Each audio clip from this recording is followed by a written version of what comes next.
Praise lord. మన ప్రభువైన యేసుక్రీస్తు నామములో కృపయు సమాధానం మీకు కలుగునుగాక. హల్లెలూయా. ఈరోజు వాక్యము అపోస్తుల కార్యములు 13వ అధ్యాయము 47వ వచనం. ఏలననగా నీవు బూదిగంతముల వరకు రక్షణార్థముగా ఉండునట్లు నిన్ను అన్ని జనులకు వెలుగుగాను ఉంచి ఉన్నానని ప్రభు మాకు ఆజ్ఞాపించానని.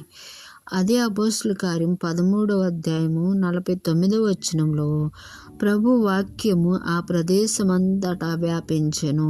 మన హృదయం అనే పలక మీద వాటిని రాసుకుని వాక్యమును నమరు వేసుకుంటూ మన హృదయంలో భద్రపరచుకోవాలి.